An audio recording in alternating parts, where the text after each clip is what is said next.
OCD എന്നുള്ളൊരു diagnosis വരുന്നത് പലപ്പോഴും നമുക്കൊരു ടെസ്റ്റിങ്ങുകളോ കാര്യങ്ങളോ ഒന്നും വെച്ചിട്ടല്ല നമുക്ക് ഡയഗ്നോസിസിലോട്ട് വരുന്നത്. എങ്ങനെയാണ് ഒരു പേഷ്യൻ്റ് നമ്മുടെ മുമ്പിൽ വരുന്നത്, അസ്വസ്ഥതകൾ എന്താണ് അനുഭവിക്കുന്നതിൽ ആദ്യം മനസ്സിലാക്കിക്കൊണ്ടാണ് OCD ഡയഗ്നോസിസ് ചെയ്യുന്നത്.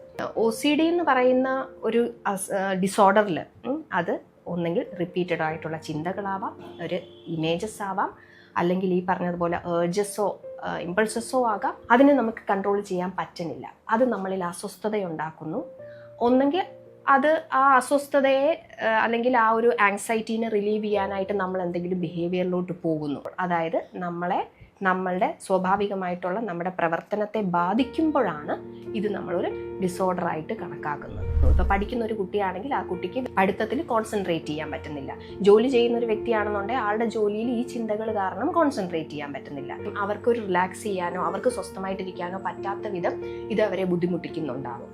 അങ്ങനെ വരുമ്പോഴാണ് ഇതൊരു ഡിസോർഡർ എന്നുള്ള രീതിയിൽ നമുക്കത് ഡയഗ്നോസിസിലേക്ക് കൊണ്ടുവരാൻ പറ്റും.